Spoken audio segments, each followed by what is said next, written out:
మధ్య సామాజిక ఆర్థిక రాజకీయ విద్యాపరంగా వెనుకబాటుతనానికి సంబంధించి వివిధ కోణాలను పరిశీలించాలి. సుప్రీంకోర్టు తీర్పు ప్రకారం ఎస్సీ కులాల ఉపవర్గీకరణను సమర్థవంతంగా అమలు చేసే విధానాన్ని గుర్తించాలి. రిజర్వేషన్ ప్రయోజనాలను షెడ్యూల్డ్ కులాలలోని వివిధ ఉపసమూహాలకు పంపిణీ చేసేందుకు చేపట్టవలసిన ఇతర చర్యలను సూచించాలి. 2024 నవంబర్ 11వ తేదీన విచారణ కమిషన్ బాధ్యతలు స్వీకరించింది. 13-11-2024న కమిషన్ ఆఫ్ ఎంక్వైరీస్ రూల్స్ 1968లోని 4 సబ్ క్లాస్ 1B కింద నోటిఫికేషన్ జారీ చేసింది. కమిషన్కు అప్పగించిన విధి విధానాల ప్రకారం ప్రజల నుంచి అభిప్రాయాలను స్వీకరించింది. 2024 డిసెంబర్ 4 నుంచి 2025 జనవరి 3వ తేదీ వరకు రాష్ట్రంలోని వివిధ జిల్లాల్లో కమిషన్ పర్యటించింది. మెదక్, రంగారెడ్డి, నల్గొండ, ఖమ్మం, హైదరాబాద్, కరీంనగర్, వరంగల్, మహబూబ్ నగర్, నిజామాబాద్, ఆదిలాబాద్ 10 పూర్వపు జిల్లాలను సందర్శించి ప్రజల నుంచి విజ్ఞప్తులను స్వీకరించింది. ప్రజల అభిప్రాయాలను నేరుగా అడిగి తెలుసుకుంది. కొన్ని జిల్లాల్లో ఎస్సీ ఆవాసాలను సందర్శించింది. ఈ పర్యటనల సందర్భంగా ప్రజల నుంచి మొత్తం 4750 విజ్ఞప్తులను కమిషన్ స్వీకరించింది. వీటితో పాటు కొందరు వ్యక్తిగతంగా అర్జీలు అందించారు. కొందరు హైదరాబాదులోని విచారణ కమిషన్ కార్యాలయానికి మెయిల్ ద్వారా పంపించారు. ఆఫ్లైన్, ఆన్లైన్ ద్వారా మొత్తము 8681 విజ్ఞాపనలను కమిషన్ అందుకుంది. వీటితో పాటు ఎస్సీల 59 కులాల జనాభా, అక్షరాస్యత, ఉపాధి, విద్యా సంస్థలలో ప్రవేశాలు, ప్రభుత్వ ఉద్యోగ నియామకాలు, ఆర్థిక సహాయం మరియు రాజకీయ ప్రాతినిధ్యాలకు సంబంధించిన డేటాను అన్ని ప్రభుత్వ విభాగాలు, గ్రాంటింగ్ ఎయిడ్ సంస్థలు, ప్రభుత్వ రంగ సంస్థల నుంచి విచారణ కమిషన్ సేకరించింది. వీటన్నిటితో పాటు వివిధ సంస్థలు, సంఘాలు ఇచ్చిన వినతి పత్రాలను, అన్ని విభాగాల నుంచి అందిన సమాచారాన్ని కమిషన్ క్షుణ్ణంగా పరిశీలించి తమ నివేదికను తయారు చేసింది. కేవలం 82 రోజుల వ్యవధిలో ఫిబ్రవరి 3వ తేదీన కమిషన్ తమ నివేదికను ప్రభుత్వానికి సమర్పించింది. కమిషన్ సమర్పించిన 199 పేజీల నివేదికలో ఎస్సీల్లోని 59 కులాలపై వివరణాత్మక చర్చను పొందుపరిచింది. కమిషన్ యొక్క ప్రధాన సిఫార్సులు అధ్యక్ష, ఎస్సీలకు సంబంధించిన 59 కులాలను గ్రూప్ 1, గ్రూప్ 2, గ్రూప్ 3 3 గ్రూపులుగా విభజించాలని కమిషన్ సిఫార్సు చేసింది. గ్రూపుల వారీగా ఎస్సీ కులాల పూర్తి వివరాలను కింద అనెక్చర్లో పొందుపరచడం జరిగింది. వీటి వివరాలను కూడా నేను చెప్పదలుచుకున్నాను అధ్యక్ష.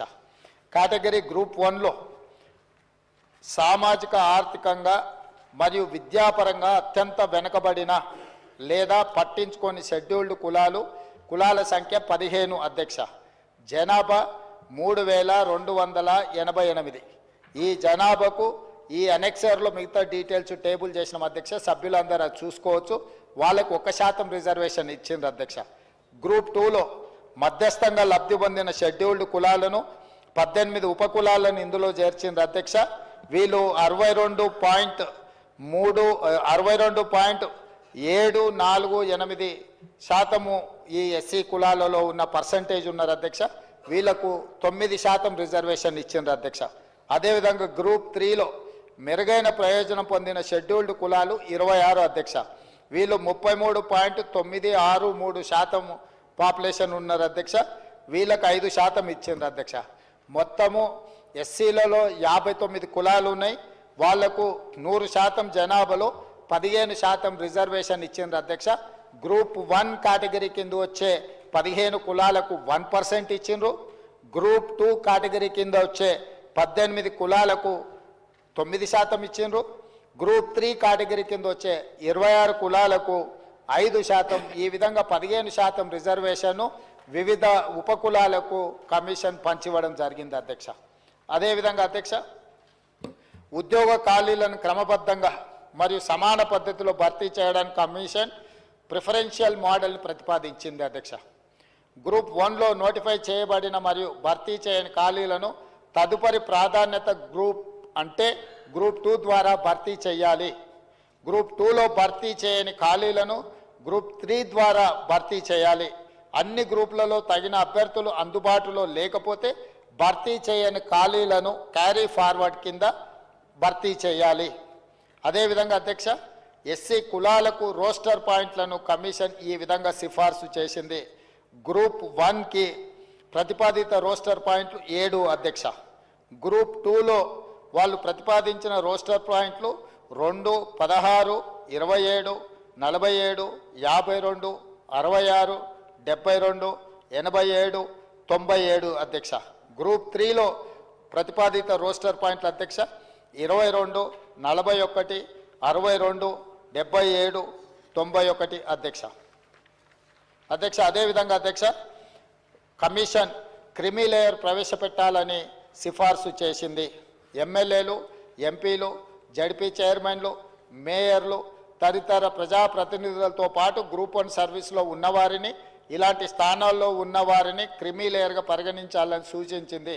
ఈ వ్యక్తుల 2వ తరం రిజర్వేషన్ల ప్రయోజనాన్ని పొందకుండా మినహాయించేలా రాష్ట్ర ప్రభుత్వం తగిన చర్యలు తీసుకోవాలని పేర్కొంది.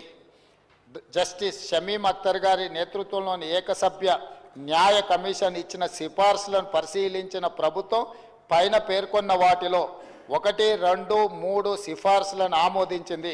రిజర్వేషన్ల పరిధి నుండి క్రిమీ లేయర్ను మినహాయించడానికి సంబంధించిన 4వ నంబర్ సిఫార్సును రాష్ట్ర ప్రభుత్వం తిరస్కరించింది. అంటే అధ్యక్ష, క్రిమీ లేయర్ విధానాన్ని రిజర్వేషన్లలో ప్రవేశపెట్టండి అని ఏదైతే కమిషన్ సూచన చేసిందో క్రిమీ లేయర్ విధానాన్ని మంత్రివర్గ ఉపసంఘం రికమెండేషన్ మేరకు మంత్రివర్గము తిరస్కరించింది. ఈ విషయాన్ని సభ ద్వారా సమాజానికి అందరూ కూడా నేను చెప్పదలుచుకున్నాను అధ్యక్ష. అదేవిధంగా అధ్యక్ష, ఎస్సీ వర్గీకరణకు కమిషన్ ఇచ్చిన సూచనలకు అనుగుణంగా తదుపరి చర్యలు చేపట్టేందుకు మా ప్రభుత్వం కృత నిశ్చయంతో ఉంది. ఎస్సీ కులాల వర్గీకరణకు ఎన్నో ఏళ్లుగా ఎదురు చూస్తున్న వారికి మేలు జరుగుతుందని మా ప్రభుత్వం ఆశిస్తుంది అధ్యక్ష. దీనికి సంబంధించిన అనుబంధ వివరాలు, ఉపకులాలు ఏ గ్రూప్లో వచ్చినాయి అనేది కూడా డాక్యుమెంట్ పెట్టినాం అధ్యక్ష. దీన్ని మన సభ్యులందరూ కూడా దీన్ని చూసుకోవచ్చు. పూర్తి వివరాలను టేబుల్ చేసినాం అధ్యక్ష. తమరికి తెలుసు, ఈ సభలో ఉన్న దాదాపుగా ప్రతి సభ్యుడికి తెలుసు, దాదాపుగా 3 దశాబ్దాలుగా పైగా ఈ సమాజంలో అణగారిన అట్టడుగ వర్గాలైన దళితులు, మాదిగ ఉపకులాల వర్గీకరణ కోసం పోరాటం చేస్తున్నారు. ఇందులో చాలామంది ప్రాణాలు కోల్పోవడం జరిగింది. చాలామంది తమ విలువైన మొత్తం జీవితాన్ని ఇందులో ఫనంగా పెట్టి కొట్లాడుతూ ఉన్నారు అధ్యక్ష. గతంలో కొంతకాలం అమలు జరిగిన ఆ తర్వాత న్యాయపరమైన ప్రక్రియతో ఈ అంశాలన్నీ కూడా మనకు కోర్టు పరిధిలోకి వెళ్ళి మొత్తం వాయిదా పడ్డది అధ్యక్ష, రద్దయిపోయినాయి. ఆ తర్వాత జరిగిన పరిణామ క్రమాలలో అక్కడి నుంచి సుప్రీంకోర్టు వరకు ఈ కేసు వెళ్ళి 7 మెంబర్స్ బెంచ్ ఇచ్చిన డైరెక్షన్స్ మేరకు ఈరోజు ఈ శాశ్వతమైన పరిష్కారాన్ని తీసుకురావాలని మన రాష్ట్ర ప్రభుత్వం మొట్టమొదటగా ప్రయత్నం చేసింది అధ్యక్ష. మీకు తెలుసు, కాంగ్రెస్ పార్టీ ఈరోజు మహాత్మా గాంధీ గారి నుంచి మొదలు పెడితే ఆనాడు డాక్టర్ బాబాసాహెబ్ అంబేద్కర్ గారి నేతృత్వంలో రాజ్యాంగంకి వారిని చైర్మన్గా నియమించి ఆనాటి నుంచి ఈనాటి వరకు దళితుల కోసము, గిరిజనుల కోసము కాంగ్రెస్ పార్టీ పాటుపడ్డ విషయం మీకు అందరికీ తెలుసు. జాతీయ స్థాయి అధ్యక్షులను దామోదరం సంజీవయ్య లాంటి వాళ్ళను ఉమ్మడి ఆంధ్రప్రదేశ్కి ముఖ్యమంత్రిని చేయడమే కాదు, కాంగ్రెస్ పార్టీ జాతీయ అధ్యక్షుడిని చేయడమే కాదు, రాష్ట్రపతులుగా, లోక్సభ స్పీకర్లుగా, వివిధ రాష్ట్రాల ముఖ్యమంత్రులుగా, వివిధ రాష్ట్రాల పార్టీల అధ్యక్షులుగా ఆనాటి నుంచి ఈనాటి వరకు దళితుల పట్ల అపారమైన ప్రేమను, వాళ్ళకు అపారమైన అవకాశాలను కాంగ్రెస్ పార్టీ ఇచ్చుకుంటూ వచ్చింది అధ్యక్ష. అందుకే ఈరోజు ఎన్నికల కంటే ఆనాడు డాక్టర్ వైఎస్ రాజశేఖర రెడ్డి గారు ముఖ్యమంత్రిగా ఉన్నప్పుడు ఈ సభలో 2004లో ఆనాడు ముఖ్యమంత్రి వైఎస్ఆర్ గారు కాంగ్రెస్ ప్రభుత్వం ఎస్సీ వర్గీకరణ రాజ్యాంగ సవరణ చేపట్టాలని శాసనసభలో తీర్మానం చేయడం జరిగింది అధ్యక్ష. ఇదే సభలో ఇదే స్థానంలో డాక్టర్ వైఎస్ రాజశేఖర రెడ్డి గారు ముఖ్యమంత్రిగా ఉన్నప్పుడు రాజ్యాంగ సవరణ కూడా ఈ సభలో నుంచి మనం తీర్మానం చేసి పంపించడం జరిగింది అధ్యక్ష. ఆనాటి నుంచి ఈనాటి వరకు దాదాపుగా 20 సంవత్సరాలు ఎన్నో ఒడిదుడుకులను ఈ సమస్య ఎదుర్కొంటూ వచ్చింది అధ్యక్ష. అందుకే ఈరోజు నా జీవితంలో 20 సంవత్సరాల నుంచి ప్రజా జీవితంలో ఉన్నా. ఈ 20 సంవత్సరాలలో నాకు నిజంగా ఏదైనా ఆత్మ సంతృప్తిని కలిగించింది, నిజంగా నా జీవిత కాలంలో ప్రజా జీవితంలో నేను చేయగలిగిన గొప్ప పని ఏదైనా ఉంది అని అంటే ఈరోజు ఈ వర్గీకరణను అమలు చేయడం ద్వారా, అదేవిధంగా బలహీన వర్గాలకు సంబంధించిన కులగణన వాళ్ళ యొక్క సామాజిక ఆర్థిక సర్వేను చేయడం ద్వారా ఒక ప్రజాప్రతినిధిగా నాకు నా రాజకీయ జీవితానికి ఒక పరిపూర్ణత వచ్చిందని నేను ఈరోజు భావిస్తున్నా అధ్యక్ష. ఇది సాంకేతికంగా ట్రాన్సాక్షనల్ రిలేషన్గానో లేకపోతే ఏదో యాంత్రికంగా ఈ వ్యవహారాన్ని చేయడం లేదు అధ్యక్ష. మానసికంగా ఎంతో ఆలోచన చేసి ఒక ప్రజాప్రతినిధికి జీవిత కాలంలో కొంతమందికి అవకాశాలు రావు. చాలామంది ముఖ్యమంత్రులు ఈ రాష్ట్రంలో తెలంగాణ రాష్ట్రానికి నాకంటే ముందున్నోళ్ళకి కానీ ఉమ్మడి రాష్ట్రంలో దాదాపుగా 16 సార్లు ముఖ్యమంత్రులు ఉన్నోళ్లకు రాని అవకాశం ఈరోజు నాకు తమరి ద్వారా ఈరోజు ఈ అవకాశం వచ్చింది అధ్యక్ష. నిజంగా ఈ సందర్భాన్ని చరిత్ర నా రాజకీయ జీవితంలో ఏ రోజైనా నా కోసం నేను గుర్తు పెట్టుకునేది కానీ నా కోసం ఒక పేజీ ఏదైనా రాసుకోవాల్సి వస్తే ఈ రోజున ఫిబ్రవరి 4, 2025ను నేను తప్పకుండా అందులో పొందుపరుస్తానని చెప్పి ఈ సందర్భంగా తమ దృష్టికి తీసుకొస్తున్నా అధ్యక్ష. ఈ వర్గాలు ఎంతసేపు ఉన్నా చాలా రాజకీయ పార్టీలు ఓటు బ్యాంకుగానే చూసినాయి తప్ప ఆ సమస్యకు శాశ్వత పరిష్కారాన్ని చూపించాలని ఆలోచన చేయలేదు. అందుకే ఈరోజు ఈ సమస్యకు శాశ్వత పరిష్కారం చూపించడం ద్వారా సమాజంలో దశాబ్దాలుగా తరతరాలుగా నిర్లక్ష్యానికి లోనై దోపిడికి గురై ఈ సమాజం మా పట్ల ఈ విధంగానే ఉంటుందని సమాజం మీద విశ్వాసం కోల్పోయే సందర్భంలో సంపూర్ణమైన విశ్వాసాన్ని సమాజం మీద, కాంగ్రెస్ పార్టీ మీద, మా ప్రభుత్వం మీద వాళ్ళకు కల్పించడానికి ఈ అవకాశం నాకు వచ్చింది. దీన్ని అమలు చేసే బాధ్యత ఈరోజు మా ప్రభుత్వం తీసుకుంటుంది అధ్యక్ష. ఈ ప్రక్రియలో చాలా విషయాలు లోతుగా ఉన్నాయి. వీటన్నిటిని విశ్లేషించడం, వీటన్నిటిని పరిష్కరించాలన్న ఆలోచనతోటి ఈరోజు మా మంత్రివర్గ సహచరులు వాళ్ళందరూ కూడా ఉత్తమ్ కుమార్ రెడ్డి గారు, పెద్దలు అన్న దామోదర్ రాజనరసింహ గారిని సుప్రీంకోర్టులో కేసు ఉన్నప్పుడు ఎమ్మెల్యేలు, మా సహచర ఎమ్మెల్యేలు అందరినీ దామోదర్ రాజనరసింహ గారి నేతృత్వంలో ఢిల్లీకి పంపించి సుప్రీంకోర్టులో న్యాయ ఉద్దండులను, పంజాబ్ వర్సెస్ యూనియన్ ఆఫ్ ఇండియాలో ఉన్న కేసులను వీటన్నిటిని కూడా ఈరోజు మేము న్యాయ నిపుణులను పెట్టి అక్కడ వాదించిపించి ఈ సమస్యకు ఒక పరిష్కారాన్ని చూపించాలనుకున్నాం. అందుకే సుప్రీంకోర్టు ఇచ్చిన తీర్పు వెలువడిన మరుక్షణమే ఇదే సభలో ఇక్కడే నిలబడి ఈ సమస్యకు శాశ్వత పరిష్కారాన్ని మా ప్రభుత్వం చూపిస్తుంది, మా చిత్తశుద్ధి ఉంది అని చెప్పినాం. ఈ రోజు దామోదర్ రాజనరసింహ గారు, ఉత్తమ్ కుమార్ రెడ్డి గారిని, పొన్నం ప్రభాకర్ గారిని, మా అక్క సీతక్కను మనస్ఫూర్తిగా అభినందిస్తున్నా. అతి తక్కువ సమయంలో అత్యంత సంక్లిష్టమైన సమస్యకు శాశ్వత పరిష్కారాన్ని చూపించే విధంగా ఈ రోజు ప్రవేశపెట్టిన బీసీ కులగణన కావచ్చు, లేకపోతే ఈరోజు మాదిగ ఉపకులాల వర్గీకరణ కావచ్చు, ఇవి చరిత్రలో నిలిచిపోయే అంశాలు అధ్యక్ష. ఇలాంటి చరిత్రలో నిలిచిపోయే అంశాలను మంత్రివర్గ ఉపసంఘంగా వాళ్ళు బాధ్యత నిర్వహించడం, వాళ్ళు ఇచ్చిన తీర్మానాలను, వాళ్ళు ఇచ్చిన ప్రతిపాదనలను మంత్రివర్గంలో పెట్టి ఆమోదించడం సభానాయకుడిగా నా జీవితానికి ఒక పరిపూర్ణత వచ్చింది అని చెప్పి నేను ఈరోజు భావిస్తున్నాను అధ్యక్ష. ఈరోజు మీరు ఆలోచన చేయండి, వాళ్ళ కోసం ప్రభుత్వాలు ఈరోజు వాళ్ళని ఆదుకోవడానికి ప్రభుత్వాలు ముందుకు రాకపోతే ఈరోజు ఈ ప్రభుత్వాల మీదనే విశ్వాసం కోల్పోయే పరిస్థితి ఉంది అధ్యక్ష. అందుకే ఈరోజు ఈ మాదిగ ఉపకులాలకు సంబంధించిన కేటగరైజేషన్ విషయంలో అందరూ సహకరించాలి. ఈరోజు ఆయా తామాషా ప్రకారం వాళ్ళ ఆర్థిక స్థితిగతుల ప్రకారం ఈరోజు రిజర్వేషన్ల పట్ల కమిషన్ ఈరోజు రికమెండేషన్స్ ఇచ్చింది. ఈ రికమెండేషన్స్ అన్నిటిని కూడా ఈరోజు మనం ఆమోదించాల్సిన అవసరం ఉన్నది అధ్యక్ష.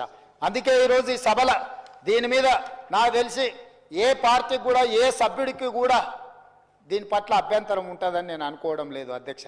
ఎందుకంటే చాలా నిశితంగా గమనించి జ్యుడిషియల్ కమిషన్ ఇచ్చిన రికమెండేషన్స్ని ఈరోజు సభలో పెట్టినాం అధ్యక్ష.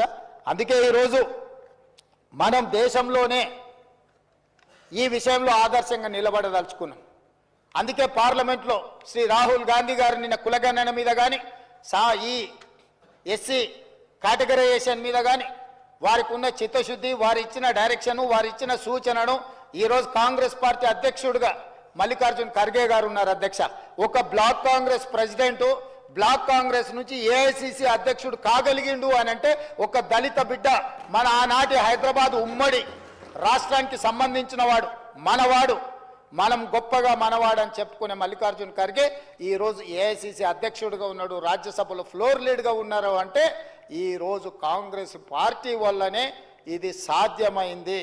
కాంగ్రెస్ పార్టీ ఎస్సీ ఎస్టీలకు ఎంత ప్రాధాన్యత ఇస్తుందో ఈ నియామకం ద్వారా ఈరోజు నిరూపితమైంది. అందుకే మల్లికార్జున్ ఖర్గే గారి నేతృత్వంలో నడుస్తున్న ఈ పార్టీ లోక్సభలో లీడర్ ఆఫ్ అపోజిషన్గా ఉన్న రాహుల్ గాంధీ గారి డైరెక్షన్లో ఈరోజు మా పార్టీ, మా మంత్రివర్గం అందరం పనిచేస్తున్నాం. మంత్రివర్గ సభా నాయకుడిగా ఈరోజు ఇది తూచా తప్పకుండా అమలు చేస్తాం. దీనికి సంపూర్ణంగా ఈ సభలో ఉండే సభ్యులందరూ పూర్తిగా సహకరించండి. ఇలాంటి సామాజిక సమస్య, ఎన్నో రోజులు జటిలంగా మారిన సమస్యను పరిష్కరించడానికి ఈ సభ మొత్తం సహకరించుకొని ముందుకు వెళ్తే మిగతా రాష్ట్రాలకు మనము ఆదర్శంగా నిలబడే అవకాశం ఉంటుంది. ఒకనాడు ఇదే సభలో నేను, సండ్ర వెంకట వీరయ్య గారు, సంపత్ కుమార్ గారు అడ్జర్న్మెంట్ మోషన్ ఇస్తే ఆనాటి సభానాయకులు, ఆనాటి ప్రభుత్వం మమ్మల్ని సభల నుంచి బహిష్కరించింది. కానీ ఈనాడు ఈ సభలో మాదిగా ఉపకులాల వర్గీకరణ కోసం అడ్జర్న్మెంట్ మోషన్ ఇస్తే సభలో నుంచి బహిష్కరించబడ్డ నేను ఈరోజు సభానాయకుడిగా ఇక్కడ ఉండి దీన్ని అమలు చేయడానికి ప్రతిపాదనలు ప్రవేశపెట్టడం అంటే రాజకీయము, ప్రజాస్వామ్యము, డాక్టర్ బాబాసాహెబ్ అంబేద్కర్ గారు మనకిచ్చిన రాజ్యాంగం ఎంత గొప్పదో ఈరోజు మనం అర్థం చేసుకోవచ్చు అధ్యక్ష. అందుకే డాక్టర్ బాబాసాహెబ్ అంబేద్కర్ స్ఫూర్తిగా రంగుల గోడలు, అద్దాల మేడలు అభివృద్ధి కాదు, నిజమైన పేదవాడికి, చివరి వాడికి సంక్షేమ పథకాలు చేరినప్పుడే, ప్రభుత్వం యొక్క విధి విధానాలు అందినప్పుడే అభివృద్ధి జరిగినట్టు అని డాక్టర్ బాబాసాహెబ్ అంబేద్కర్ గారు ఏదైతే చెప్పినరో ఆ స్ఫూర్తితో మా ప్రభుత్వం ముందుకు వెళ్తుంది. ఈ ప్రతిపాదనను అందరూ మనస్ఫూర్తిగా ఆమోదించి ఈ ప్రభుత్వానికి అండగా నిలబడాల్సిందిగా కోరుకుంటూ మీ అందరి దగ్గర సెలవు తీసుకుంటున్నా అధ్యక్ష. గౌరవ మంత్రివర్యులు శ్రీ దామోదర్ రాజనరసింహ గారు. అధ్యక్ష, ఈనాడు మా నాయకుడు, సభానాయకుడు